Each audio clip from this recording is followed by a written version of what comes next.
Cristiano Ronaldo പണ്ട് real മാഡ്രിഡിന് വേണ്ടി കളിച്ചുകൊണ്ടിരിക്കുന്ന സമയത്ത് ഫുട്ബോളിന്റെ പ്രൊമോഷന്റെ ഭാഗമായിട്ട് ജപ്പാനിലെത്തി. ഇപ്പൊ ജപ്പാൻ മാധ്യമ പ്രവർത്തകരും ക്രൗഡൊക്കെ അവിടെയുണ്ട്.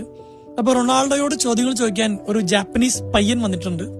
അവൻ കാണിച്ചൊരു കുട്ടി കൗതുകം റൊണാൾഡോന്റെ മാതൃഭാഷയായിട്ടുള്ള പോർച്ചുഗീസ് ഭാഷയിലാണ് ഇവൻ ചോദ്യങ്ങൾ പ്രിപ്പയർ ചെയ്ത് ചോദിക്കുന്നത്.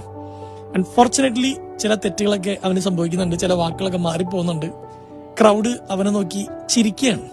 അങ്ങനെ പലതവണ ക്രൗഡ് ചിരിക്കുന്നത് കണ്ടപ്പോ റൊണാൾഡോ പെട്ടെന്ന് മൈക്കെടുത്തിട്ട് എല്ലാവരും നിർത്താൻ പറഞ്ഞു, ചിരിക്കല്ലേന്ന് പറഞ്ഞു. എന്നിട്ട് പറഞ്ഞു, ലുക്ക് ഹീസ് ട്രൈങ്, അവൻ ശ്രമിച്ചുകൊണ്ടിരിക്കുകയാണ്, അതിന് എൻകറേജ് ചെയ്യല്ലേ വേണ്ടത്, നിങ്ങൾ എന്തിനാ ചിരിക്കുന്നത്? എന്റെ ഭാഷ അറിയാത്ത ഒരാള് എന്റെ ഭാഷ പഠിച്ച് എന്നോട് ചോദിക്കുമ്പോൾ അതിനകത്ത് മിസ്റ്റേക്കുകൾ ഉണ്ടാവും, അവൻ ശ്രമിക്കുകയാണ്, പ്ലീസ് എൻകറേജ് ഹിം എന്ന് പറഞ്ഞ് ആ പയ്യനിങ്ങനെ എല്ലാവരുടെയും മുമ്പിൽ വെച്ച് റൊണാൾഡോ ഡിഫെൻഡ് ചെയ്തായിരുന്നു.